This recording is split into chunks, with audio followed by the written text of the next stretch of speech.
In January of 2000, I was a college freshman at Susquehanna University. I was 18 years old. I was on a second date with Dan Zapp, who was a college freshman at Carnegie Mellon University. My mom had a suggestion for us to just maybe walk around my town, go down to the marina. Dan and I, we just stopped and were talking. We started picking up some stones and trying to skip some stones. Well, as we were there was a red pickup truck came up and stopped by us, and out comes this guy, and he pulls a dog out, Rottweiler. He was asking us if we needed a ride, and we, of course, politely declined. He seemed normal. He got back in his truck, and as we continued walking, this guy must have turned his truck around behind us, and he comes up next to us, off to our right, and blocks our path. He immediately comes out of the truck with a gun pointed at us. He pointed it right at us and said, "Get in the effing truck." And he was dead serious. At that moment, I felt like I had entered a nightmare. It seemed completely unreal. I remember Dan next to me was just saying, here, take my wallet, take my, here are my keys, my car, I can give you my car, there's a laptop in my car. Just started offering, him all these things or whatever, and he's like, "No, I don't want those things, get in the truck." It felt like we were driving forever. It felt like an eternity. At this point, this guy was just, ranting and raving. He was just acting crazy. Completely crazy. We just didn't want to be hurt, so of course we were just saying, whatever you want us to do, we'll do that. Please, just let us go. He eventually turned left onto this dirt road. The three of us were standing there next to his truck. The river's in front of us, and he's kind of pacing back and forth, and, has the gun in his hand. And to emphasize his points, he would shoot the gun, shoot the gun towards the river. I don't know what to do. Bang. "You guys have seen my face. What am I going to do with you guys?" Bang. When I first heard the gunshot go off, bang, it became more serious. Bang. This guy really has the potential to end my life.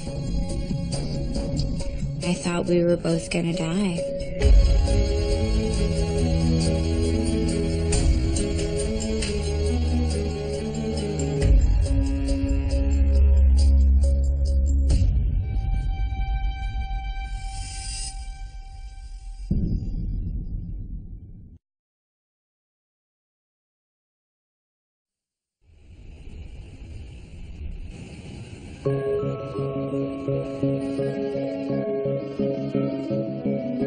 I just kept thinking about, okay, what can I say to calm this guy down? He was just acting crazy. We could tell that he was really frustrated and agitated and really getting worked up. I just remember huddling next to Dan during that time.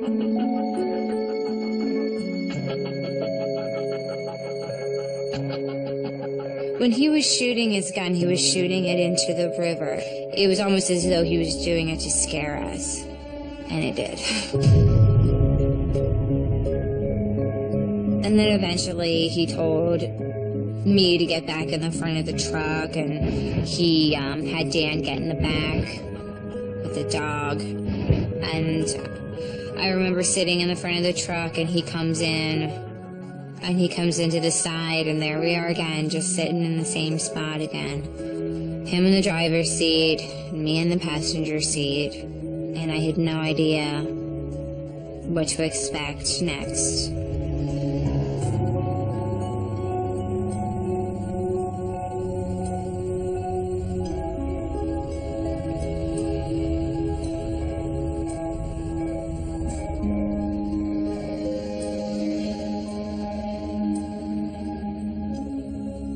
Well, as we were sitting there and waiting,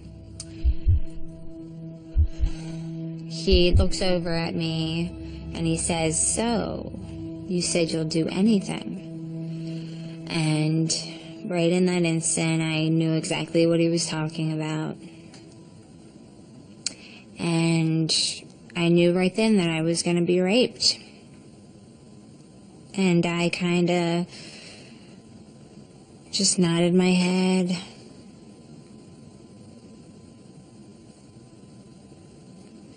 Because I didn't want to die. And I definitely did not want Dan to die because of me. So,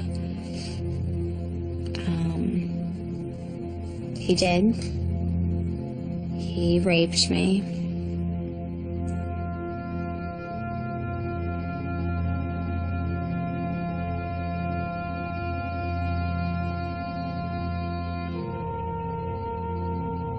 And he took his gun and he kind of pointed it down for us to, he said, go walk down there, which would be walking down towards the river. So Dan and I, grabbed a hold of one another and we started walking down towards the river. And I was praying that he had gotten what he wanted from me, that he was going to let us go.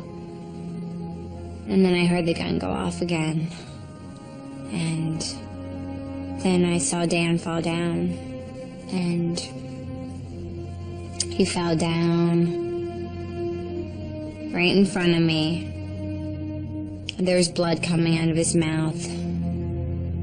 And I knew that if Dan had gotten shot, I was going to get shot. I was next. I immediately kneeled down. And Dan and I, we said, "I love you." And we said goodbye to each other.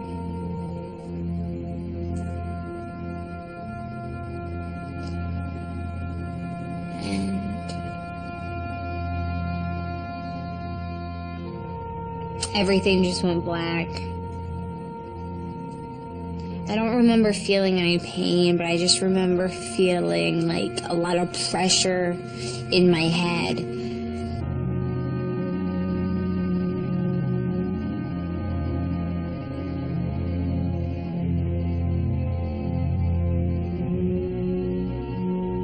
The next thing I remember is waking up and I was in the river, and my whole body was just, I guess, numb. Like I really just couldn't feel anything at all. And I kept, I was spitting out things, so I figured I had been shot in the head, shot through the mouth. In that moment, I prayed with more faith than I have ever had in my whole life. And I just said, "Please, dear Jesus, just take my soul." Soon after that moment is when I spotted Dan. I remember when I saw him just being, just, oh my gosh, Dan's alive, and just trying to get towards him with like everything I could. And I eventually got to Dan and I grabbed hold of him so tightly, and we looked back at shore where we had been, and we saw this guy just standing there staring at us. The gun was still in his hand, and I remember Dan saying to me that, well, if we just, if we just play dead, if we just, don't move and just kind of float down, he'll just think we're dead and he'll leave. And eventually, we kept watching him, and we watched him get back in the truck and leave. If I did not have Dan there to guide me, I don't know what I would have done. I mean, he was put there to save my life in that river.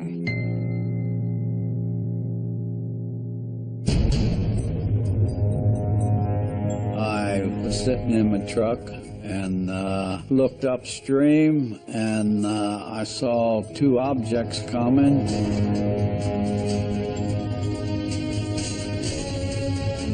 I saw that it was two people, and when they got down to me, I stepped in the water and reached out and got a hold of his hand and pulled him into shore.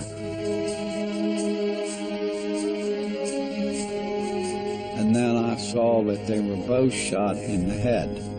At that point, neither one of them could talk. They were shaking violently. I had to get help at that point. And it happened, a car coming down there, and I stopped them. And I told them what happened, and I said, you gotta go uptown here and get help. Dispatch 27, can I help you? Yes, I'm down in where the Gut Road starts. There's two young teenagers down here shot. At that time, he started to bleed very bad, and he couldn't talk. The blood was choking him, and he just couldn't talk. I thought they'd be lucky if they can make it.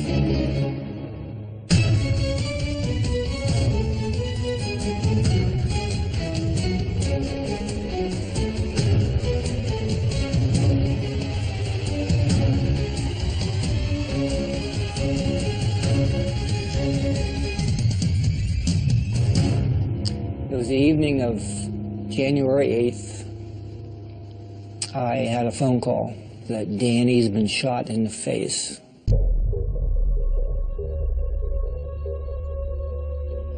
I opened the drawer on the way out the door, and I picked up a photograph that I carried in my lap with a cell phone.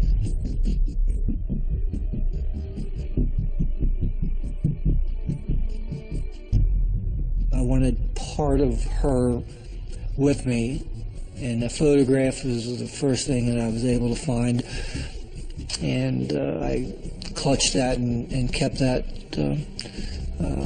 with me, talking to the photograph from Harrisburg to York Hospital.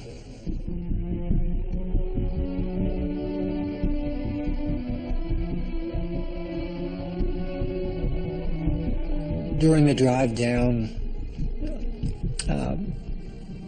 I could only pray that she would be okay. I had no idea if I was going to ever see Danny alive again, could ever get to hold her again.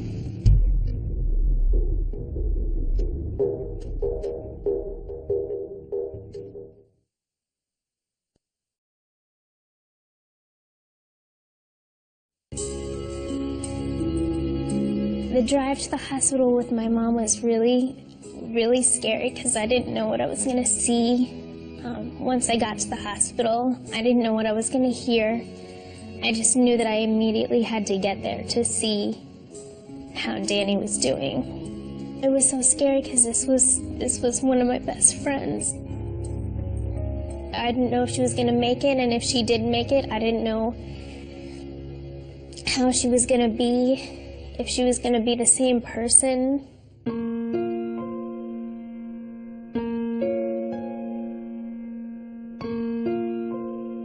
I met Danny on the first day of freshman orientation at Susquehanna University. One of the first things that I noticed about her was that she was just a really kind-hearted, genuine person, and she had a great personality, and she was just as enthusiastic about college as I was, so I knew that we would get along really well. A couple months into freshman year, a mutual friend introduced Danny to Dan Zapp. She met up with him for dinner, and they had a lot to talk about, and she just really felt like she had a lot of chemistry with this person. And she couldn't wait till the next time they met up. I didn't know how something like this could have happened. I couldn't imagine who would want to do this to the two of them. We saw Danny's mom there in the hospital. She told us all of the details of the injuries. My first reaction was that the two of them were not going to make it. I thought that the shot to each of their heads would kill them. The most extensive injury on the female patient involved the right lower jaw.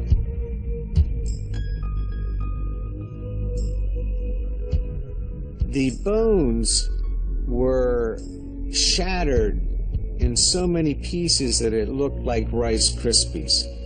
We noticed tremendous facial swelling. The patient's face and head were almost the size of a bowling ball.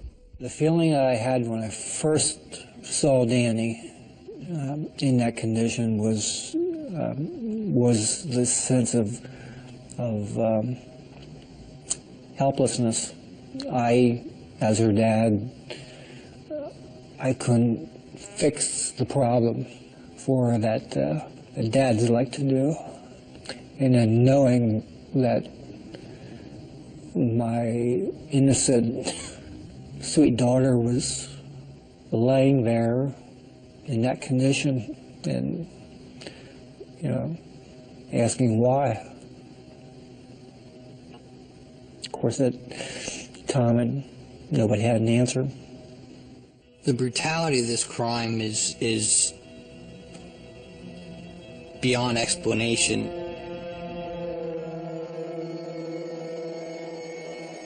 How do you victimize two innocent people, kidnap them, terrorize them, sexually assault the female victim, then shoot them in the head, push them into a river, and leave them for dead?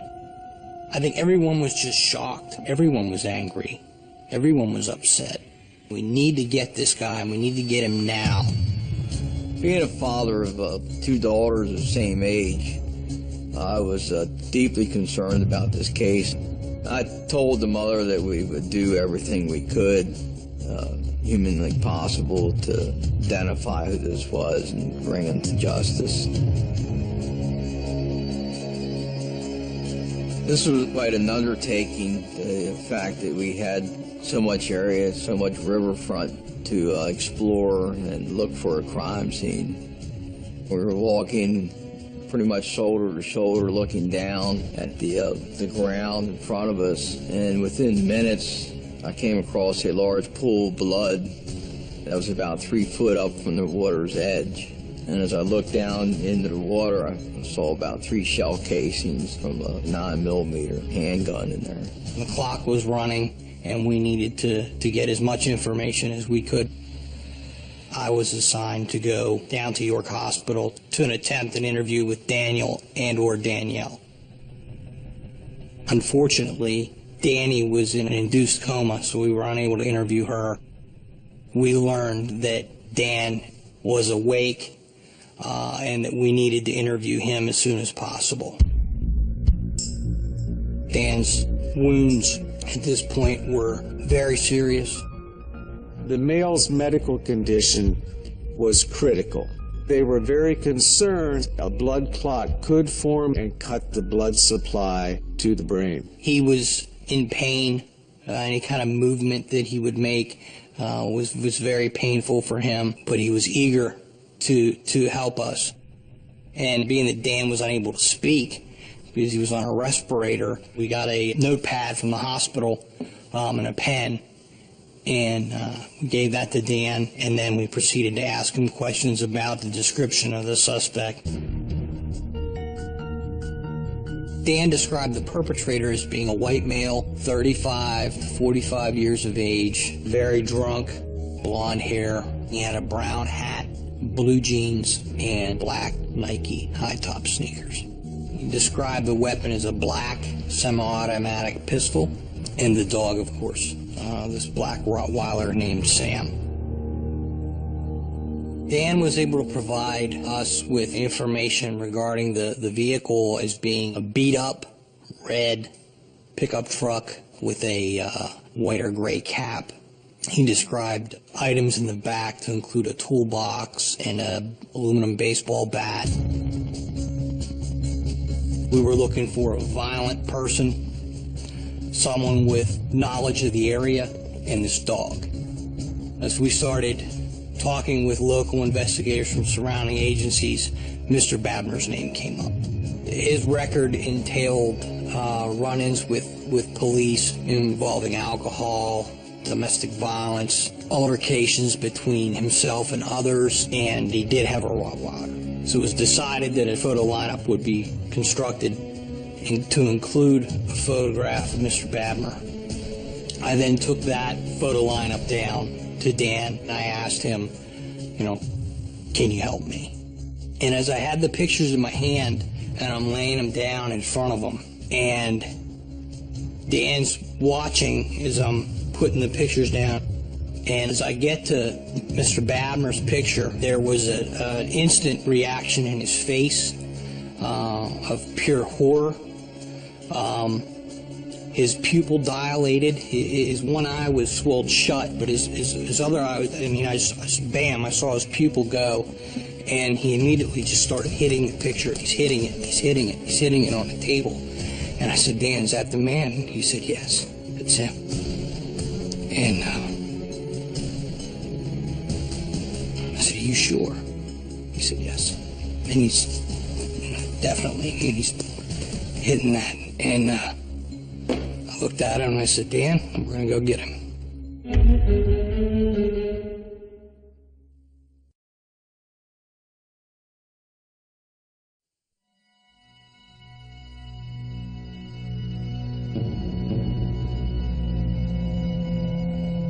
When I was in the hospital, I had one hallucination after the other because of the pain meds. I was flipping out. I was so scared. And the nurses had to come in and calm me down. At one point, I was seeing bloody images everywhere. I saw like a woman hanging with blood running down her face. It was like blood was everywhere. She would write down on the paper or draw what she saw, floating bodies in the air, bloody faces. It was hard to sit there and again not be able to help, only to comfort her in the best way that I could by holding her hand. I couldn't fight all those demons that she was having inside of her at the time, but I tried. I notified everybody that we had a positive identification on the suspect. The problem was we didn't know where he was. We looked for him at known associates' houses, residences, anywhere we could possibly find him. We were unable to locate him. It was late. We'd been working all day. We broke. I went home. Took my gun off, took my badge off. I remember I was climbing into bed and my pager went off. It was to Chief County Detective. I called him and he said, we found the truck, get back in here.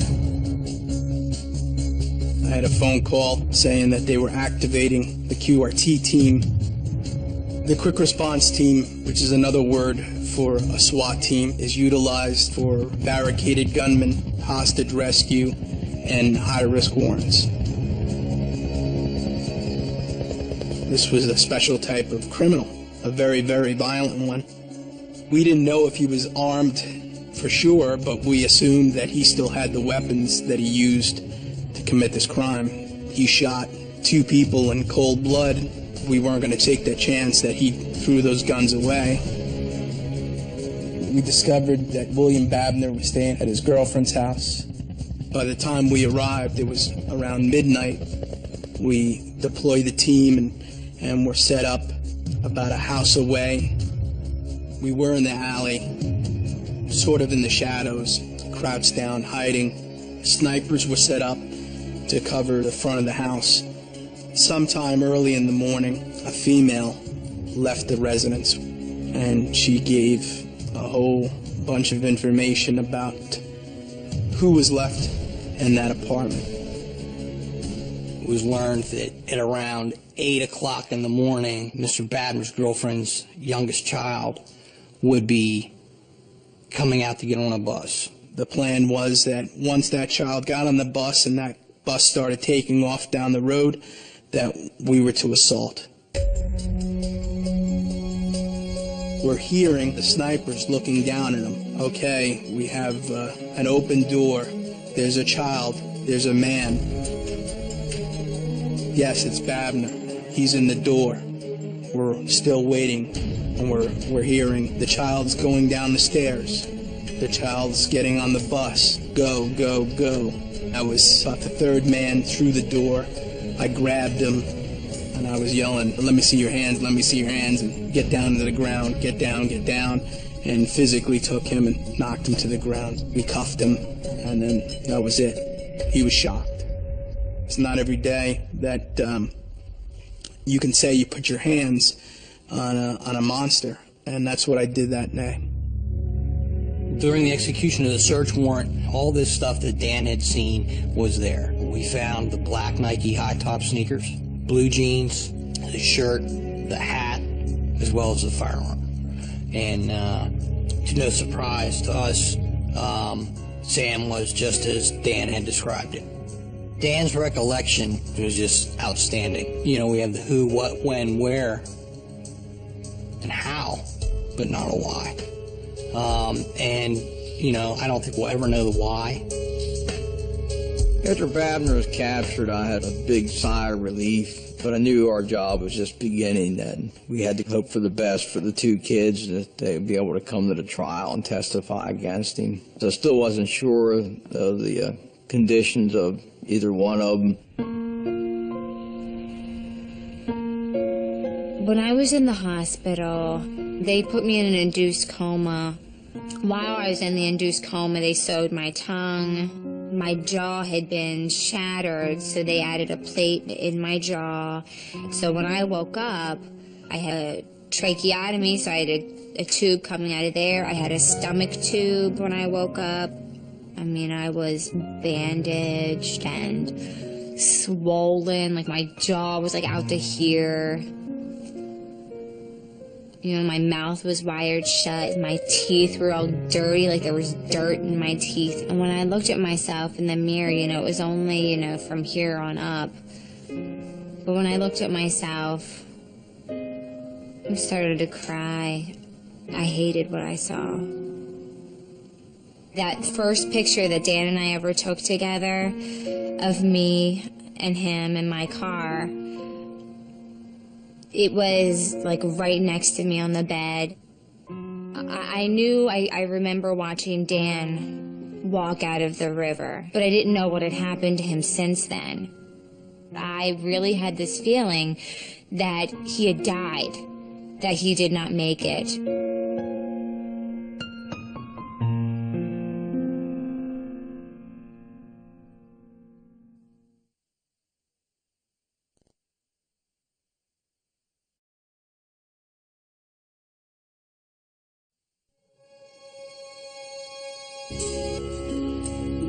When I woke up from the hospital, I kept asking my family, you know, where's Dan? How's he doing? And my family kept saying, you know, he's alive, he's doing really well, he's right down the hall from you. And I did not believe them.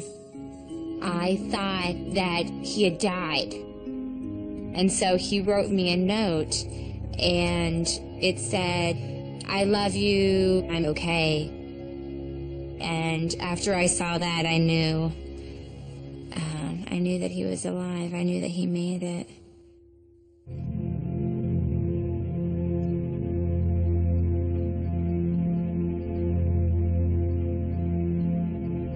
I never had any idea how close I was to dying even after I had been back at the hospital. The bullet entered back here. There's a tiny lump behind my ear. And it went straight through my windpipe and out of my jaw, and it exited over here. It wasn't until much later that I heard how the bullet had chipped one of my vertebrae, how the bullet had passed straight through my windpipe. You know, if the bullet would have been another inch or a few millimeters closer to my vertebrae, I could be dead or paralyzed. When I saw the picture the first time, I was scared at first to see his face again, but I was extremely excited, just extremely relieved that I had found him. I knew that this was him. I knew beyond a shadow of a doubt that this was the guy who had shot us. And whether he admitted it or not, these are things that he had done, and he was going to have to pay for them.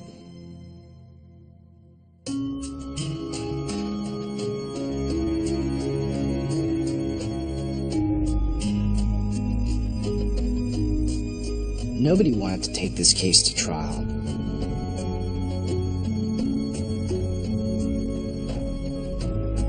And we certainly didn't want to have Dan and Danielle go through this experience, but he left us no choice. He just wouldn't admit his guilt. He wanted his day in court for whatever bizarre and sick reason, and he got it.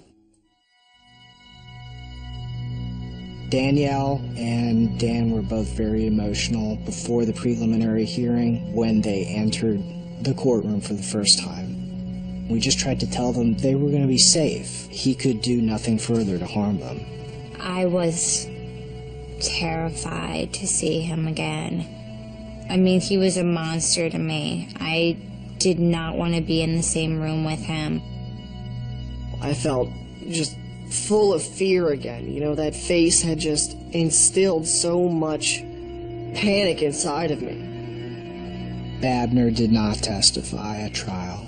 I don't recall him calling any witnesses. He had nothing. He had nothing but his arrogance. He just sat there, and it was almost like he either wanted to have Dan and Danielle relive this by recounting what happened in a public forum, or he just frankly didn't care. When Dan and Danielle were testifying at trial, it was completely silent in the courtroom. You could have heard a pin drop. When I was up there on the stand, I mean, there were times where I had to break down. I mean, they had to show me, you know, all the evidence so I could point out. I mean, they showed me the clothes that were cut off of me. So it was the first time seeing that. And there was like mud splattered all over them. You know, the gun, is this what the gun looked like? It was a really hard experience, you know, to sit there and share that with everybody. And I knew that, you know, my family was sitting there. So I knew, like, all the details I was sharing, especially about the rape, my family was hearing it too. The amount of courage that Danielle showed during that trial was unbelievable, because she had to tell total strangers some of the most intimate details that she could ever possibly have to relate to anyone. Dan saw the crime from a different perspective than Danielle, so the jury was very interested in what Dan had to say.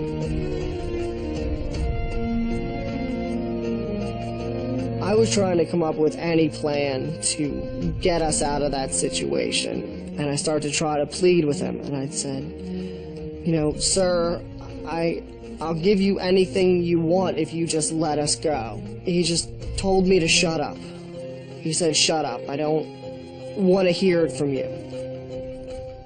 At some point, I realized that they're starting to move around up front. I realized that he's raping her. That was really hard to know that something that terrible was happening to someone that I cared about. And I was that close, but I couldn't, there was nothing I could do about it.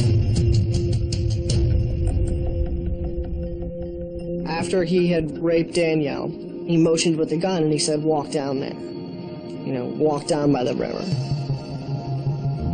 The real gravity of the situation started to hit me. I started to realize that I'm going to die today. That no matter what I try to do, this man is going to kill me. And today is going to be the last day of my life.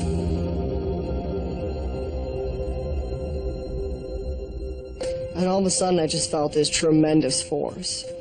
This impact that just hit me and knocked me right to the ground, and it was so sudden and it was so powerful that my mind couldn't even catch up to it. I wasn't even sure what had happened until I hit the ground. I didn't even know that I'd been shot. And I was just sort of laying there looking at the dirt, and I realized that there's like blood coming out of my mouth. I started to get really cold and I started to get really tired very fast. And she kneeled down and she was obviously upset, and I just said to her, I said, Danny, I'm sorry, I have to go now.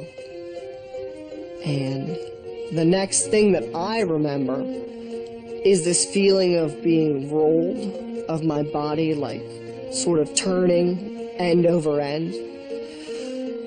And then all of a sudden this shock of cold, of like freezing cold as I hit the water. And so I just started to like float in the water and sort of drift downstream with the current. It was right around that point that I noticed that Danny was right there too. I don't know what I would have done if Dan was not there. Dan was my lifesaver.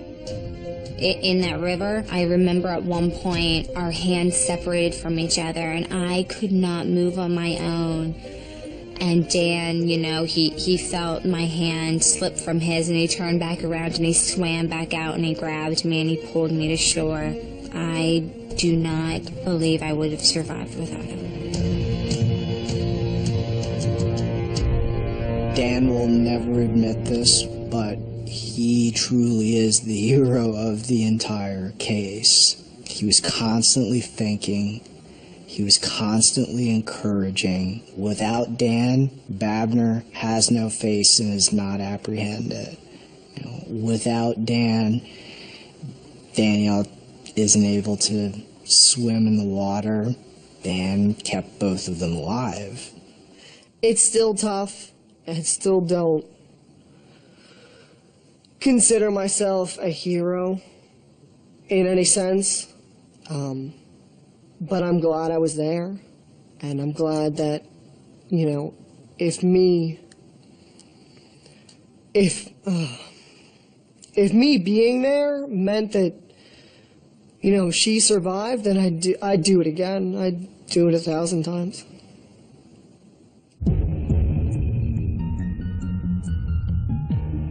When the verdict came, I remember sitting next to Dan, and I was holding onto Dan's hand, and he was charged guilty on all accounts, you know, on everything that he was charged with.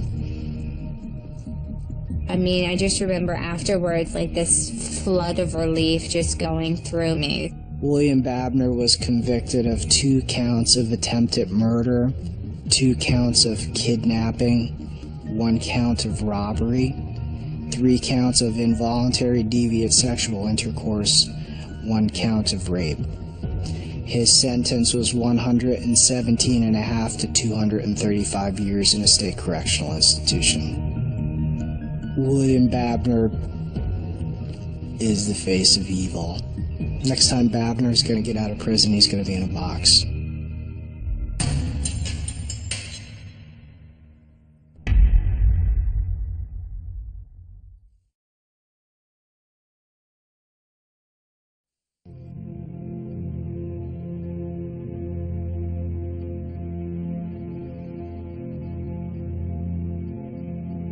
Danielle and I stayed in touch. after the incident, and we tried to talk occasionally, but our relationship wasn't anything like it was before. It was like every time that I talked to her, I had to bring up the past all over again. I had to think about all the things that I thought I had done wrong, all the ways that I couldn't save her and I couldn't get us both out of that situation. And most of the time I couldn't stand it. And over a period of time, I started to pull further and further away.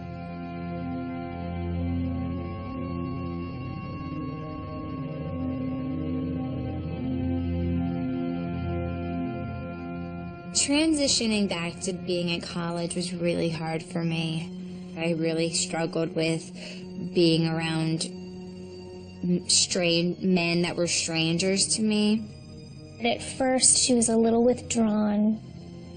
You know, she was very scared. She didn't want to walk alone at night. She did have a lot of nightmares, and it was upsetting for all of us because we really wanted to help her, and we didn't want her to be scared or sad, but with the circumstances, there really wasn't any other way. That's how she was. I knew, though, in the back of my mind that there was still a lot that I had to do personally in order to, again, feel as though I could, live again. 4 months after Babner was convicted, we had Take Back the Night on the Susquehanna University campus. And what Take Back the Night is a rally against rape. Everybody can attend and they can get up and speak about their experience with rape or violence. And I saw all these brave women, walk up to the microphone and just share, I'm a rape survivor, and share parts of their story. It was just so inspiring and so empowering that they had a voice that they were able to share.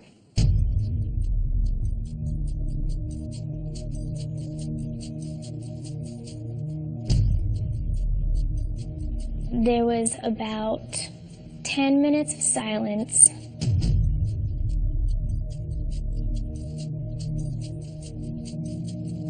Nobody was getting up to speak, and Danny got up to speak, and we knew that she was going to tell the whole story, and we knew that she was going to share this with everybody.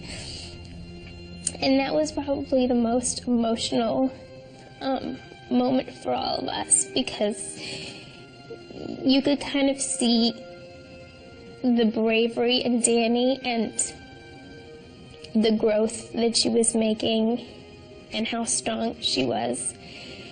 She just got up there and she told the whole story, and it just really moved everyone, and it really moved all of us, and we were so proud of her. We were really, really proud of her.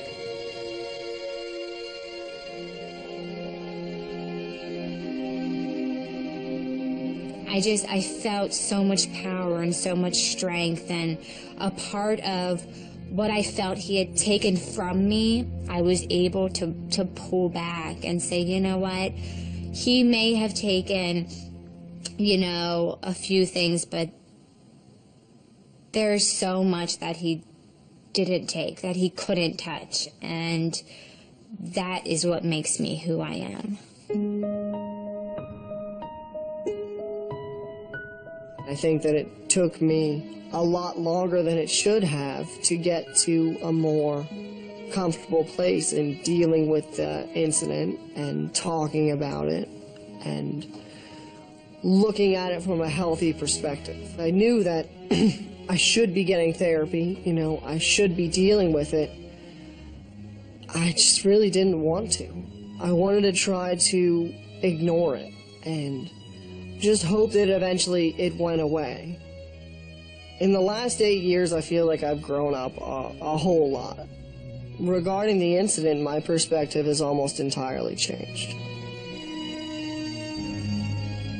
Danielle and I really reconnected over the past couple of years. We've really started our relationship over from where it kind of ended, and we're really close now, and I consider her a great friend.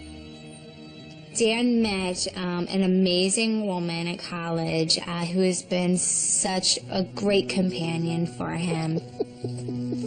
She has definitely helped him to get to that next level in his own survival and healing. They got married in 2007. I feel like everything's kind of going in the direction that I always wanted it to go, and I'm just really happy for everything that I have right now.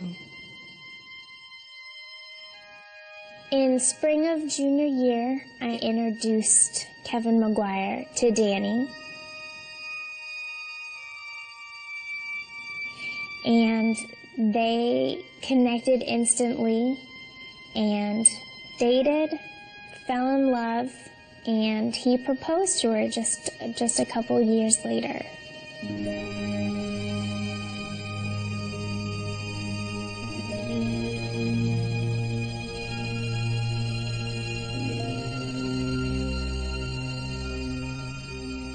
The police chief and the men who rescued Dan and Danny, including the duck hunter, were all guests at the wedding as well.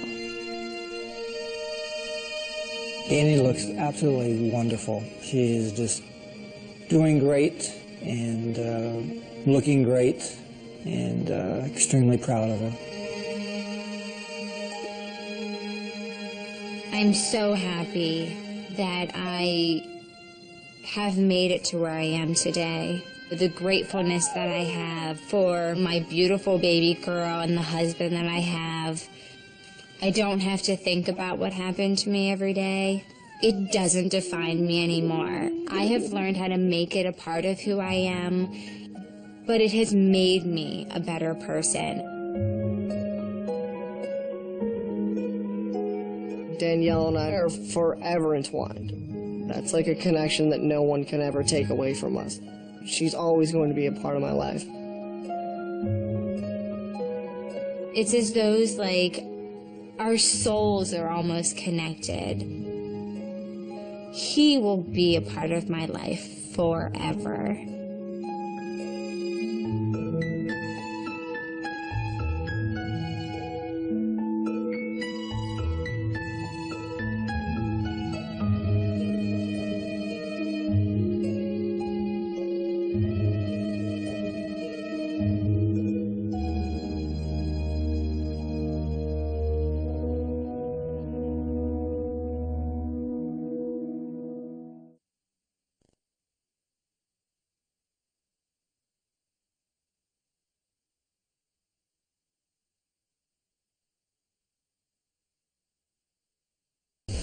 The sports editor, Kent, laying in the ground, pool of blood. My son was accused of murder by a friend of his. He had been having these dreams of being involved in this murder. I'm going to be able to prove my son is innocent. I am beyond impressed with my dad's detective skills. We knew the truth would come out. On television, online, on the go, and now free on iPad. CBS News.